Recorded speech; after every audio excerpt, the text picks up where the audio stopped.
Okay, in the last lecture, I'll told you that we need to use dependency injection to decouple UI from business logic. What is dependency injection anyway? Dependency injection is nothing more than giving a class dependencies it needs, instead of tasking the object with responsibility of making its dependencies. In case with our main view model, the dependency it needs is the functionality to display alerts.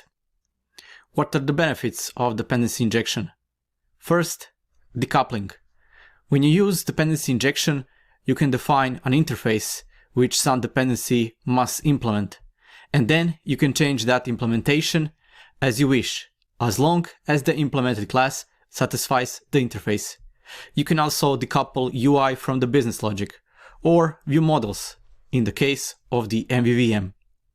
Second, testability. The class which has dependency injected is independent, and it's easier to unit test it is isolation, using stubs or mock objects that simulate other objects not under test.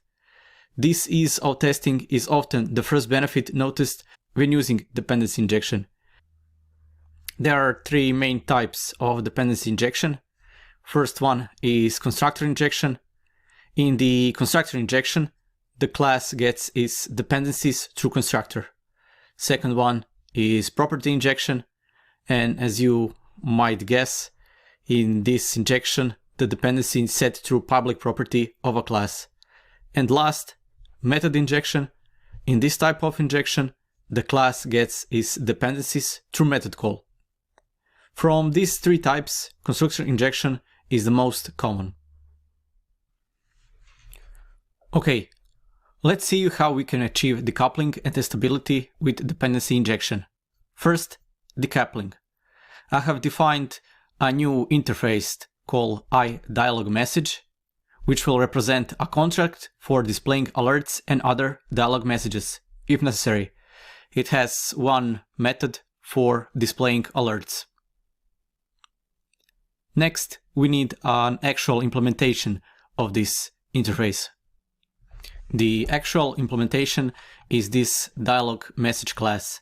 It implements display alert method, and here we call mainPage.displayAlert.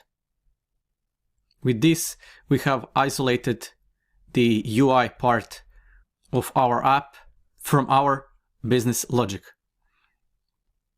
Next step is to perform a dependency injection and inject this interface into the view model. So I'm going to delete this.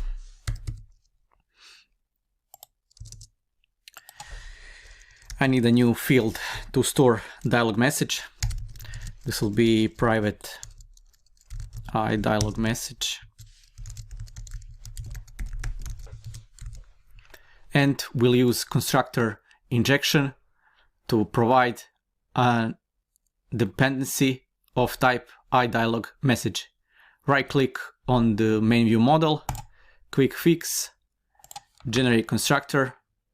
Let's generate constructor with this dialog message.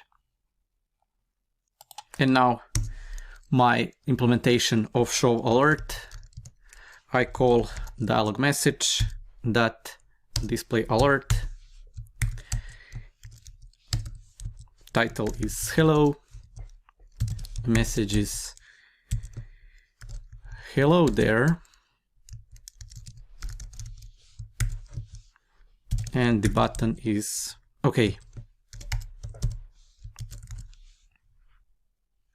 We need to provide this dialog message implementation, and for that I'm going to use the actual implementation, new dialog message.